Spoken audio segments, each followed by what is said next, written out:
Niaguis n'a pas démérité.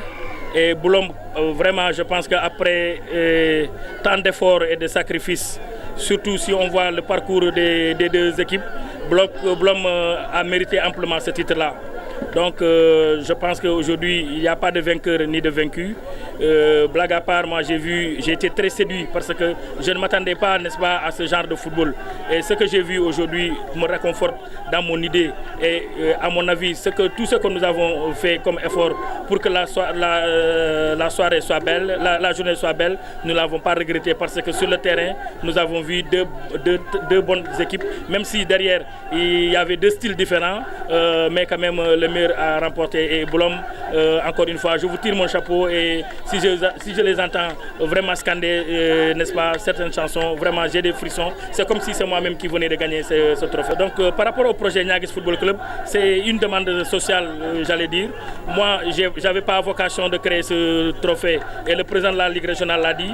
Je reste journaliste et je voudrais quand même essayer de rester quand même dans mon carcan de journaliste. Mais après tout ce que j'ai vécu aujourd'hui dans ce football et après tout ce que j'ai vu, je me suis dit quelque part qu'aujourd'hui, il va falloir qu'on essaie d'apporter des correctifs et de changer, de créer un club. Nous savons que ce n'est pas facile de créer des clubs. Aujourd'hui, tout le monde sait que moi, je m'occupe d'un joueur de renommée.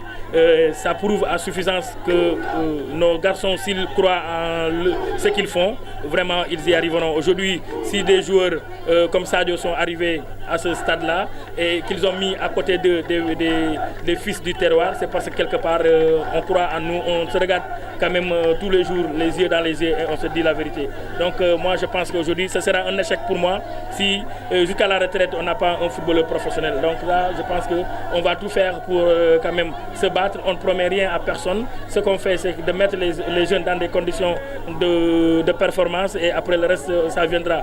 De la même manière que nous avons créé cette équipe-là, c'est de cette même manière-là qu'on va s'approcher des dirigeants du football sénégalais pour quand même qu'ils viennent de temps en temps jeter un coup d'œil sur ce que nous faisons à la base. Parce qu'effectivement, aujourd'hui, nous avons tous vu que le vivier du football sénégalais reste la Casamance. Ce matin, j'ai eu à discuter avec 3 clubs européens par rapport au projet. J'avais mûri, n'est-ce pas, cette ambition, l'idée de créer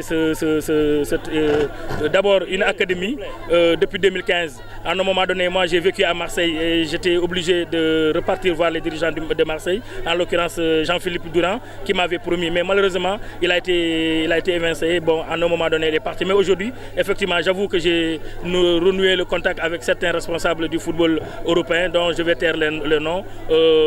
Quand même, ils sont en train de réfléchir. Je pense que deux m'ont demandé de mettre un bon projet, un bon dossier que je vais présenter incessamment à leur table. Et comme ça, on verra la faisabilité de ce partenariat.